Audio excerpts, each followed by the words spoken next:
Online shopping. A lot of people are logging on in time for their holiday shopping. And you could land a better deal, but you might be breaking the law. Some online sites do not charge sales tax. Fox Bennett finds out the consequences.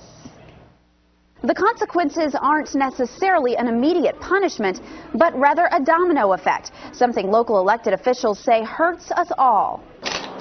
The sound of a camera shutter is one Peggy Pipkin Grace grew up hearing.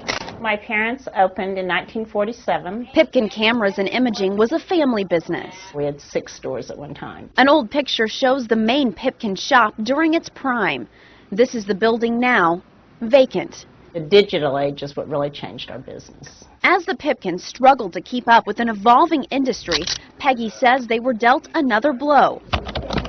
The rise of internet retailers like Amazon and eBay. The decline of most small businesses was the online purchasing. Peggy says they still had traffic through the doors, but People coming in wanting to be educated and then buying online. We just have story after story of, local mom and pop businesses where people will come in, do the research, ask for help, get advice, and then will leave the store without making a purchase and go shop online. why? To save money. Some internet sellers do not have to collect state and local sales tax, meaning a shopper could save 7, 8, 9%. There's a bit of a loophole that allows internet sellers not to have to collect because they don't have a physical presence. It probably costs the city somewhere between $15 and $20 million in lost sales tax revenues. While the shopper sees that as money saved for their own wallet, Sawyer says the loss to city coffers ends up costing us all. They're the dollars that we use to provide trash pickup. They're the dollars that we use for street resurfacing. They're dollars we use for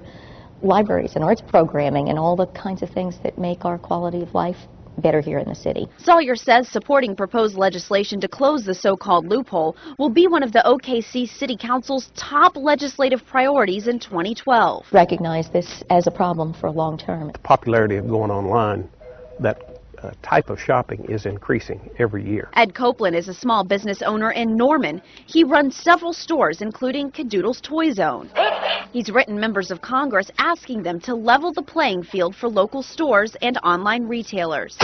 It's frustrating because it's an unfair situation, and I have no solution for it. We've got to protect those businesses or nobody else is going to. Pipkin Cameras eventually closed. Now Peggy focuses on an area where the internet can't compete.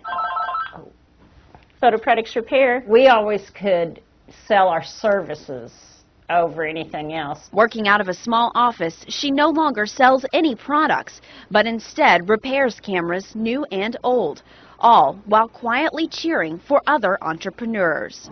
I hope they can make it. I mean, I want to see any small locally owned business stay that can. A bipartisan bill that would allow states to collect sales tax on all internet purchases is gaining support.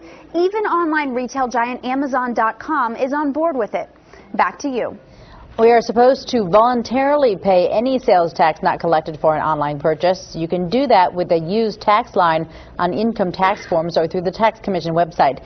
City leaders say, though, most people do not do that. Around the country tonight, a gun